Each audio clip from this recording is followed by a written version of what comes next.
Brought to you by Penguin.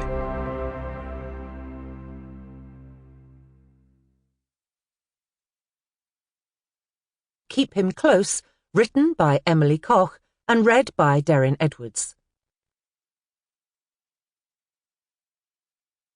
And as you grew, light gathered in you. Carol Ann Duffy, The Light Gatherer.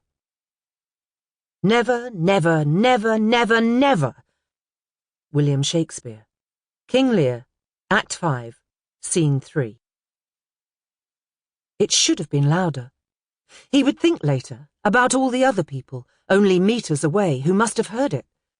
A taxi driver on Queen Charlotte Street, with his windows lowered in the August heat, picking up the post-pub crowds.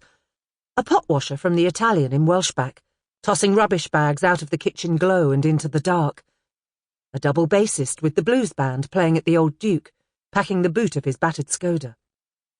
He would wonder if it was louder for them at ground level, or for him, 10 metres above the road, too scared to lean over the edge and look as the screams and howls began, and the sirens floated closer. That thud, when flesh connected with tarmac. He knew the truth as soon as he heard it. Still, for a few seconds, he waited for a laugh or a shout. He waited to hear his own name pitched up from the road. But you don't survive that kind of fall. He didn't need to look. The sound was enough. That cracking thump, heavy and hard, but too short and nowhere near loud enough to measure up to the life it had marked the end of. He had to get away from here. Alice, 17th of August. Was there a more irritating sound than the laughter of other people's children?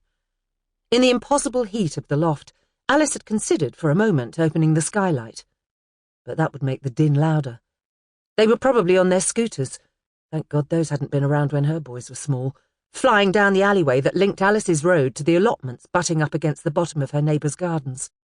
She hadn't yet lifted the lids on more than 3 boxes, but already sweat pricked at the skin across her back. It pooled in the creases behind her knees as she crouched. It made her eyebrows itch.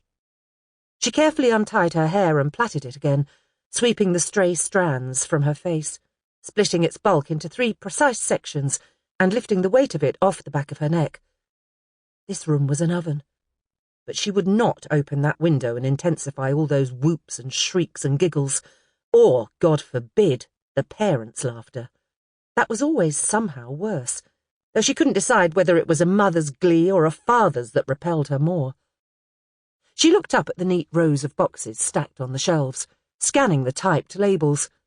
Plugs and electrical items. Bulbs and fuses. Vinyl, A to H. Vinyl, I to Z. One box on the top shelf contained the old turntable she and Etienne once put to use every evening. Next to it were 2 more, whose labels had faded, but she could just about make out what they said.